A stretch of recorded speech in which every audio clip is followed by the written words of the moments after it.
What's up, what's up, what's up, my fellow creators? Welcome, guys. I hope you're having a beautifully, phenomenally blessed day. Thank you for joining me for a moment in the Narcissist series with yours truly. Today we are going down the rabbit hole with healing from a narcissist.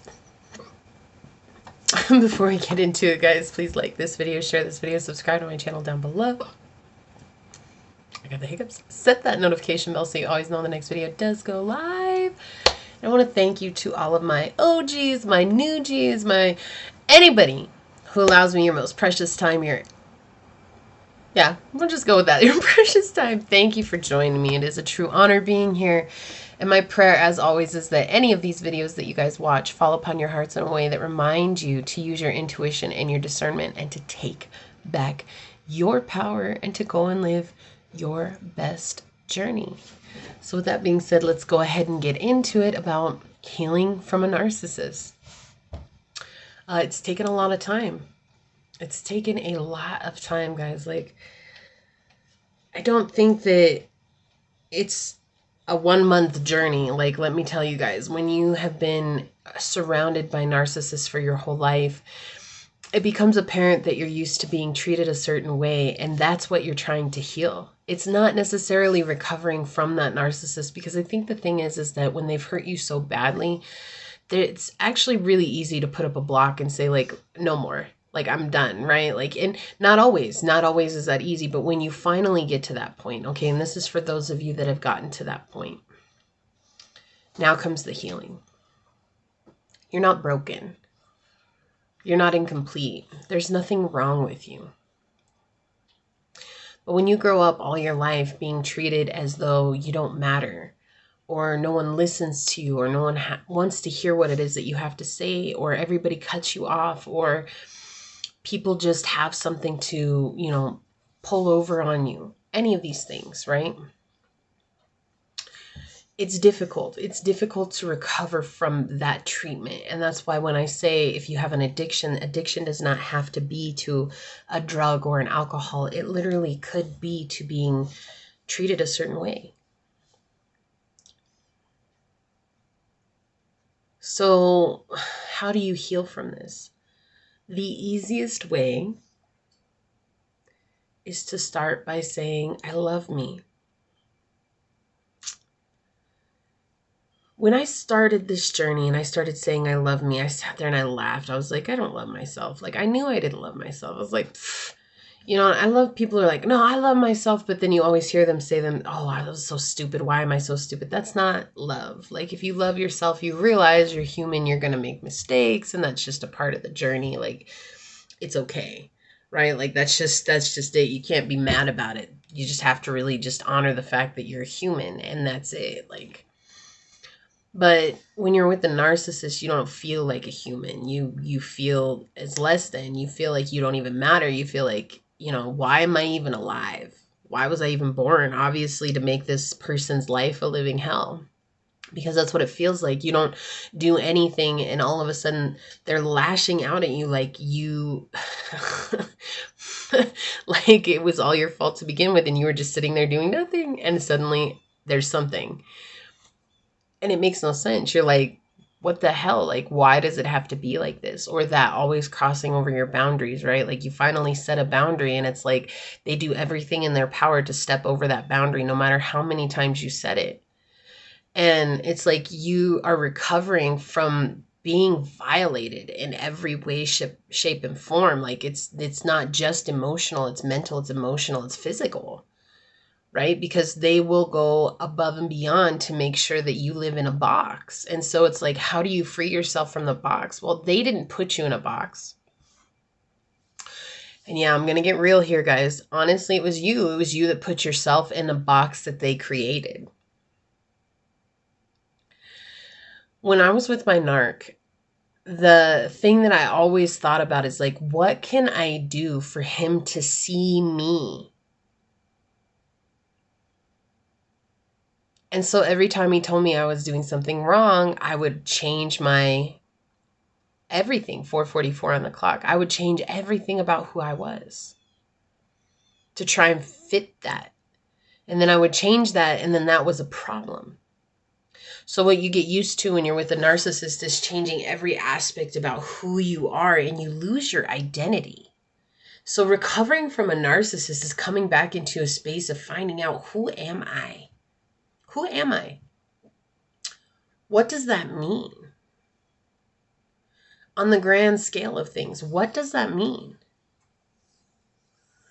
And for myself, it was really hard. And recently, I just started believing in the gifts that I have, right? Like for so long, I denied my own gifts. I denied my own spirituality. I denied who I was, because I started this journey still with my narcissist ex, and I was already broken up with him, but I had to live with him for a year. Like one of these days, I will explain the story, but not today. And I started reading tarot when I was with him, and I would always ask him, can I practice on you, because I need to practice on someone face to face. And he's like, no, I don't want those stupid cards around me. And he would just get all crazy. He's like, I don't know why you got into that shit anyways. It doesn't make any sense. And he would just tell me all kinds of crazy things. And then finally one day he let me read the cards on him. And the cards, like the way they came out, I read them the best that I could. I was learning, right? And when I got done, I asked him, and he just went off about how none of that mattered, because all it talked about was how we were broken up, and how it was I had to move on and he had to move on, and he didn't want to do that. He wanted to stay with me. And I laugh now because honestly, guys, it was a week later when I found out that he was talking to a woman, and she really thought that they were in a relationship. So yeah, he didn't want to move on. So I just laugh about that, because it's like I saw the red signs, the red flags. Like I knew what was going on. I knew how he was. I knew all the stories were lies. I knew what he was doing was a lie. But I had to recover from that. And recovering from that was learning to trust myself.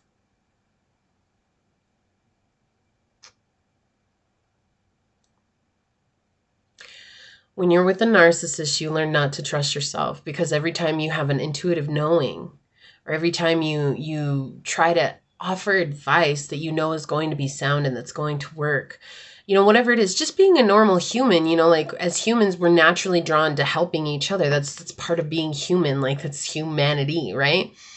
Isn't that strange?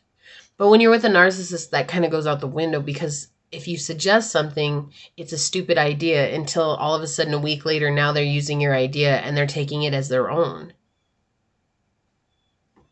But they broke you down in the process.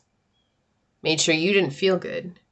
So that's why when you're recovering and healing from a narcissist, you have to do things that are scary. You have to do things for yourself that are going to maybe make you feel uncomfortable.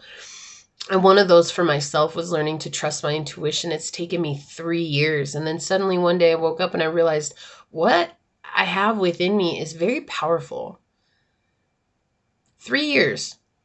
3 years. That's why I said this is not a 1-month journey, guys. And I'm not here to sell, as long as you show up and you say, I love me to myself in the mirror every day, in 20 days, your whole life is going to change. Could it change? Sure.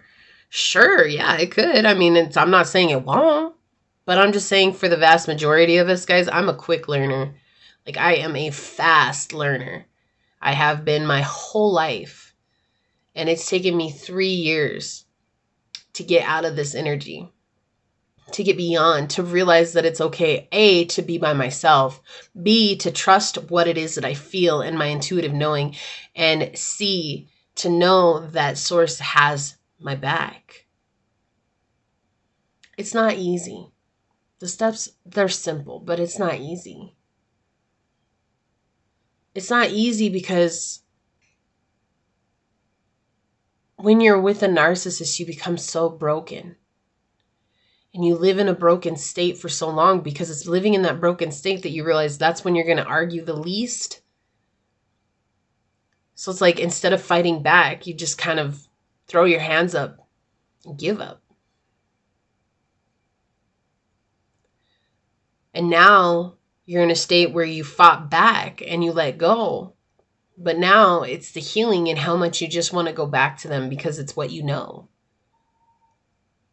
For those of you that have just left a narcissist, Whether that's a family member, a friend, a lover, a relationship, a child, a parent, whatever it is, you're going to go through withdrawals. That's the emotional ego. Because the emotional ego was put in place to protect you. And in protecting you, it convinced you that these people were healthy for you. Because there's this lack of knowing with the emotional ego. Not like spirit. When spirit comes through, spirit tells you, this is what we have to do. It was scary for me to start reading tarot. It was scary for me to start doing these videos. It was scary for me to even imagine myself talking to people and helping them for a living. I wanted to. It's all I ever wanted to do, but it was so frightening to even consider that I could do it. And now here I am. 3 years later, I have completely transformed my body, my mind, my spirit, my soul. And it's been the most exhilarating, freeing, and rough journey I've ever been on. But to heal from that treatment has put me in a space of realizing that it is okay to say no. And guys, I'm not saying this is something that I've been mastering this year or anything. Actually, it's something that just came up recently. I had to say no to an old friend, we'll say, because this old friend, I ended up connecting with them and went back, and they wanted me to be the same way that I was when they first met me. And I had to say no, and I had to leave. And I realized that that is not what I want in my life. And that came about because there's another friend that I met, another old friend that I met, and this old friend was very receptive to who I was. And it was in that receptivity that I realized that it is okay to be a dominant figure in my life, because this is my life. This is your life. Stop giving it away to somebody else. If they don't respect your boundaries, they don't respect you. If they say they love you, but their actions show they don't, get the hell on. Take care of you. That's where the healing comes from, is just taking care of you and starting by saying, I love me in the mirror. Scream it at yourself every day. I'm not promising you a change in 24 hours. I'm not even promising you a change in a year. But what I will promise is one day you're going to wake up and it's going to be a light bulb moment. Don't wait for that, but just keep showing up. And it'll happen before you realize it. You'll be like, wow, what a journey. We're all here on the same journey. Some of us fight and some of us persist. So you're going to fight against the journey, or are you going to persist on it? Because it does matter. I love you guys. Please like this video, share this video, subscribe to my channel down below, set that notification bell so you always know when the next video does go live. And until next time, go forth boldly, my fellow creators, and courageously find creative ways to rise above in life, laughter, and love. Until we meet each other next time. Mwah. Peace out. I love y'all. Bye.